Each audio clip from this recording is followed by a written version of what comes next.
नमस्कार, स्वागत है आप सभी का हमारी खास पेशकश में। मैं हूं आपके साथ ज्योति सिंह। बस्तर की नैसर्गिक सुंदरता हमें पचमढ़ी, नैनीताल, मसूरी और कुल्लू मनाली को याद दिलाती है। वन्य प्राणियों का स्वच्छ विचरण वन सौंदर्य का वर्धन करता है। पुरातत्व की दृष्टि से न जाने कितने प्राचीन मंदिर हैं जो शोध को एक नई दिशा प्रदान करते हैं। यहाँ ऐसे स्थलों में से एक महत्वपूर्ण स्थल है भोंगापाल, जहां खुदाई में बौद्धकालीन चैत्य मंदिर, सप्तमाह का मंदिर और शिव मंदिर के भग्नावशेष प्राप्त हुए हैं। तो आइए धरोहर में उठाते हैं इन अद्भुत प्रतिमाओं का रहस्य।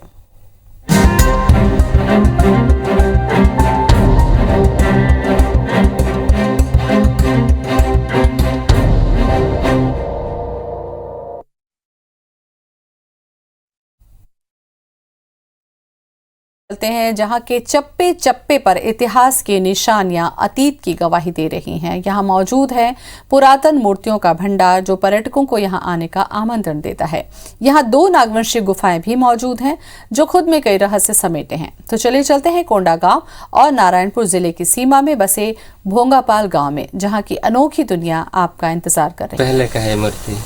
कौन कौन से देवी देवता है यहाँ पर? बुद्ध। तो फिर कैसे हुआ था? पहले कैसे जमीन के अंदर गड़ा? हाँ, गड़ा हुआ था नीचे। फिर उसको कैसे किए? उसको खोद के बाहर निकले। भोंगापाल में मौजूद मूर्तियों के बारे में ये अनुमान लगाया जाता है कि वो 11वीं सदी की लगभग बताया जा रहा है, लेकिन लगभग उसके बाद यहाँ तो पहाड़ टाइप का पड़ा हुआ था, जंगल था पूरा। और पुरातत्व विभाग वाले लगभग 92 में यहाँ खुदाई किए और खुदाई करने के बाद मंदिर मूर्तियां निकली, उसको रख कर चल दिया उन लोग, देख रेख नहीं हो पाया। ये प्राचीन प्रतिमाएं हमारे बीते हुए कल की अनमोल निशानियां हैं। ये बताती हैं कि हमारा बीता हुआ कल कितना उजला, कितना समृद्ध था। भोंगापाल की पुरानी संपदा को देखकर सैलानी हैरत में पड़ जाते हैं। वो सोचने के लिए मजबूर हो जाते हैं कि सैकड़ों साल पहले ऐसी दुर्गम जगह में इतनी शानदार मूर्तियां और भव्य मंदिर आखिर बने कैसे होंगे। Bureau report, IBC 24। भोंगापाल में कई प्राचीन मूर्तियां मौजूद हैं, लेकिन प्रशासनिक उदासीनता के चलते इन मूर्तियों की सुरक्षा खतरे में पड़ गई है। काफी पहले से इन मूर्तियों की सुरक्षा और संरक्षण की मांग उठती रही है, मगर पुरातत्व विभाग के ढीले रवैये के चलते अब स्थानीय लोगों ने ही इन मूर्तियों को सहेजने की मुहिम शुरू कर दी है।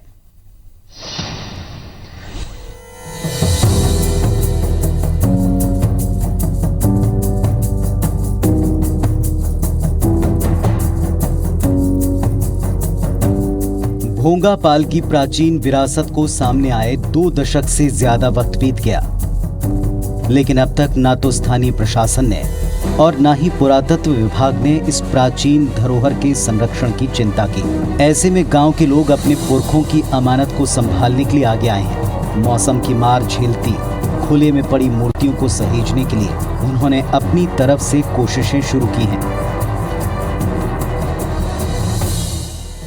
बिखरी प्रतिमाओं को एक जगह जमा करने और प्रतिमाओं को संरक्षित करने का काम तो गांव वालों ने अपने हाथ में लिया ही, वहीं प्रतिमाओं के लिए अस्थायी छत बनाने की कोशिश भी की। जी हां, ग्रामीणों ने स्थानीय संसाधनों के जरिए बुद्ध प्रतिमा के चारों ओर भवन बना दिया है ताकि प्राचीन धरोहरों को मौसम की मार से बचाया जा सके। 1992 में जब यहाँ खुदाई हुई थी तो यहाँ कई प्राचीन शिवलिंग भी मिले थे। उनमें से कुछ खंडित स्थिति में हैं, लेकिन कई अब भी सही सलामत हैं। साबुत शिवलिंग की साफ सफाई के बाद गांव वालों ने उन्हें जीवंत आस्था केंद्र में बदल दिया। ग्रामीण न केवल चोरों और उठाईगिरों से प्राचीन मूर्तियों को बचा रहे हैं, बल्कि शिवलिंगों की पूजा के लिए उन्होंने एक पुजारी भी नियुक्त कर दिया है। इसके चलते अब यहाँ नियमित पूजा अर्चना होने लगी है। वहीं खास अवसर पर यहाँ विशेष पूजा अनुष्ठान भी होते हैं। भोंगापाल गांव की प्राचीन प्रतिमाएं जब सतह पर आईं, तो ये उम्मीद की जा रही थी कि ये जगह जल्दी ही प्रदेश में अहम पर्यटन केंद्र के तौर पर उभरेगा, लेकिन ऐसा हो न सका। इतना जरूर है, स्थानीय लोगों की कोशिशों ने अब इस गांव को आस्था का जागृत धाम बना दिया है।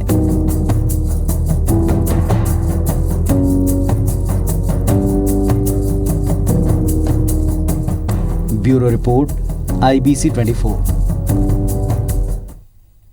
भोंगापाल की ये प्राचीन धरोहर अब खतरे में पड़ गई है। इस जगह पर तंत्र मंत्र और साधना करने वाले लोगों की नजर पड़ गई।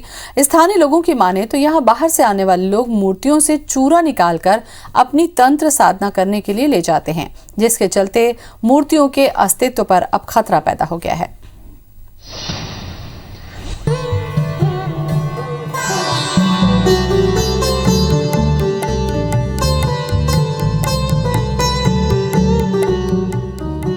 कहने को तो भोंगापाल की प्राचीन प्रतिमाएं अभी तक अपनी पहचान के लिए संघर्ष कर रही थी, लेकिन अभी अपने अस्तित्व की लड़ाई भी लड़ रही हैं।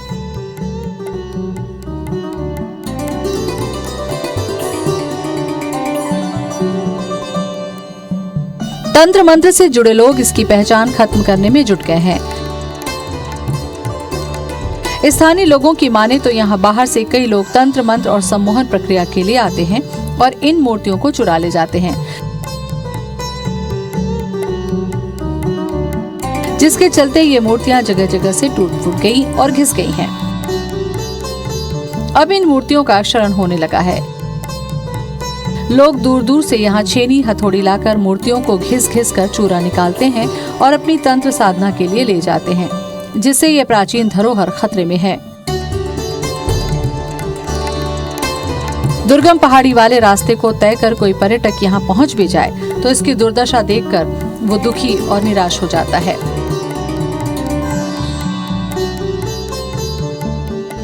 भोंगापाल नक्सल प्रभावित इलाका है, लिहाजा पर्यटक यहाँ आने से कतराते हैं।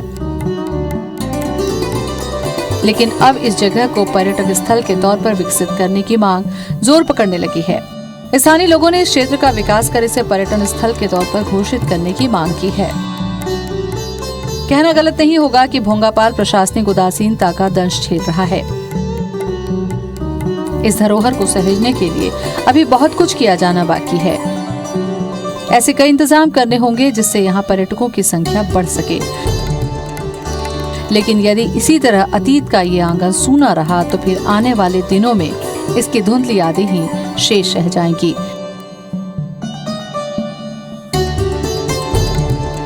Bureau report, IBC 24। भोंगापाल में भगवान विष्णु का नारायणपाल मंदिर भी दर्शनीय स्थल है। यहाँ बड़ी संख्या में श्रद्धालु भगवान विष्णु के दर्शन करने आते हैं। ये मंदिर बस्तर से करीब 23 किलोमीटर दूर इंद्रावती और नारंगी नदी के संगम पर स्थित है। 1111 ईस्वी में निर्मित ये मंदिर अब जर्जर हो चुका है। ये बस्तर में एकमात्र विष्णु मंदिर है। छिंदक नागवंशी राजाओं के समय बनाया गया ये मंदिर स्थापत्य कला का अद्भुत नमूना है।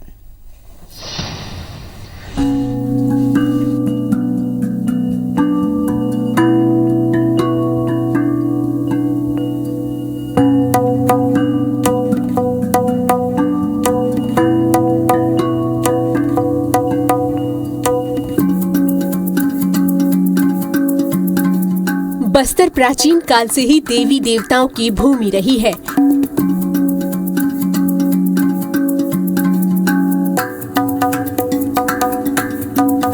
रियासत काल में विभिन्न राजवंशों के शासन काल में यहाँ कई भव्य मंदिरों के निर्माण हुए हैं।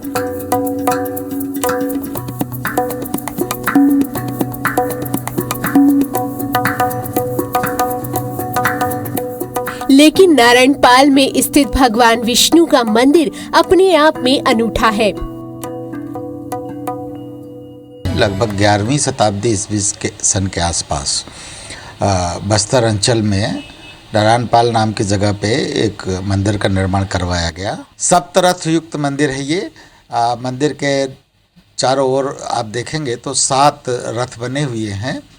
तो सप्तरथ पर आधारित ये मंदिर, और इस मंदिर के भीतर कोई मूर्ति स्थापित नहीं है, लेकिन ये एक तरह से इसे विष्णु का मंदिर कहा जाता है।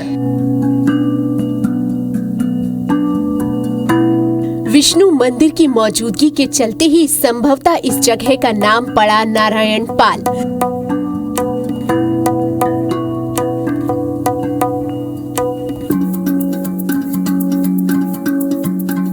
बस्तर शिव भक्ति के लिए जाना जाता है। यहाँ शिव जी के कई पुरातन धाम मौजूद हैं। उन सब के बीच यही एकमात्र विष्णु मंदिर यहाँ मौजूद है। राष्ट्रीय राजमार्ग से होकर नारायणपाल जाया जा सकता है। इंद्रावती और नारंगी नदी के संगम पर स्थित इस प्राचीन विष्णु मंदिर को वैशर शैली में बनाया गया है।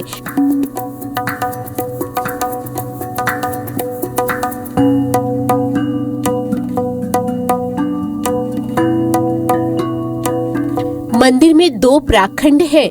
गर्भगृह में भगवान विष्णु की मूर्ति स्थापित है, जबकि मंदिर के बाहर प्राचीन शिलालेख मौजूद है, जिसमें छिंदक नागवंशी राजाओं की जानकारी मिलती है।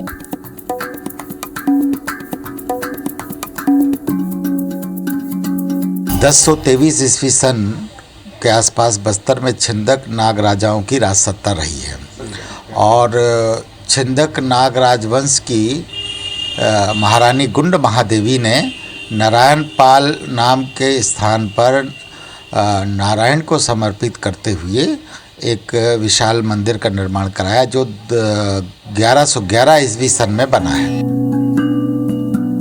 माना जाता है कि 11वीं सदी में छिंदक राजवंश के शासक धारावर्ष जगदेव भूषण की पत्नी और सोमेश्वर देव की माता गुंड महादेवी ने इस मंदिर को बनवाया था। कहते हैं कि रानी गुंड महादेवी भगवान विष्णु की परम उपासक थीं। उनके आराध्य के नियमित दर्शन और उपासना के लिए ही उसने इस मंदिर का निर्माण करवाया था। इसे पुरानी मंदिर है और इसे गुंड मतलब राजा भूपदेव ने, गुंड महादेवी उनकी रानी थी, जिन्होंने वो विष्णु के प्रति बहुत श्रद्धा और भक्ति था उनका। तो उनके भक्ति को देखते हुए राजा ने उनकी मृत्यु के उपरांत उन्होंने नागवंशी राजा भूपदेव ने उनके यादगार में यह मंदिर का निर्माण करवाया 1111 में। बस्तर की आदिम्य सभ्यता के बीच ही सनातन संस्कृति की निशानियां पूरी जीवंतता के साथ मौजूद हैं। नारायणपाल का ये विष्णु मंदिर भी धर्म का ध्वजा थामकर युगों युगों से तना खड़ा है। Bureau report IBC 24।